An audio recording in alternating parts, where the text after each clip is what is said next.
President, Mr. Chancellor, ladies and gentlemen. Can you please listen to your colleague? To understand the role of Germany, one needs to start with the basic question.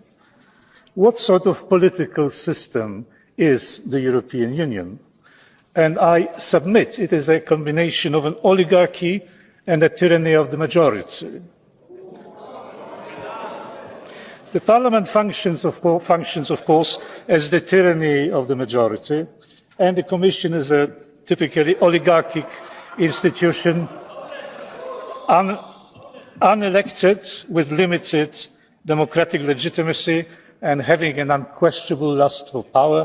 And as far as I could understand you, Mr. Chancellor, you want this body to have even more power.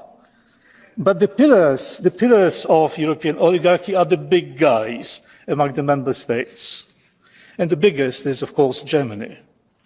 The big guys do what they want, never bother to consult anyone, and call it leadership.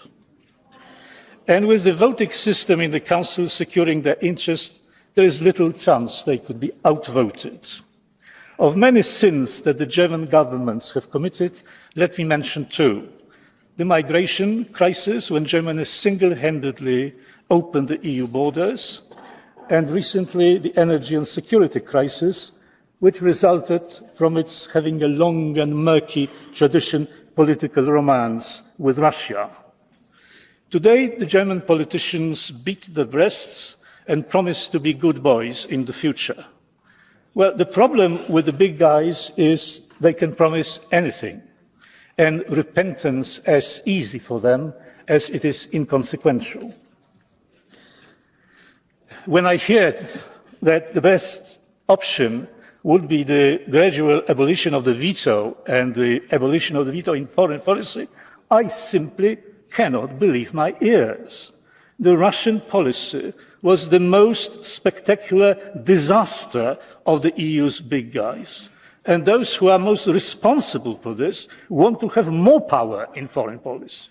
The logic behind it boggles the mind. The more we screw up, the more power we want.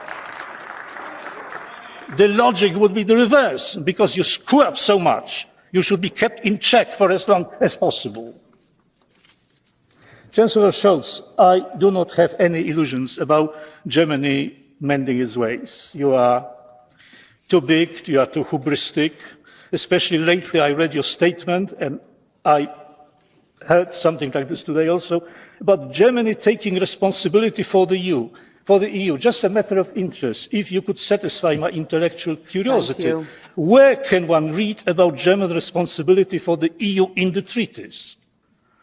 The only proper thing for the German governments would be to take the back benches and, as political hygiene requires, let others run the show. You tried, you failed, you should withdraw. Unless, Mr. Chancellor, you and your colleagues in the European oligarchy believe that German leaders, like diamonds, are forever.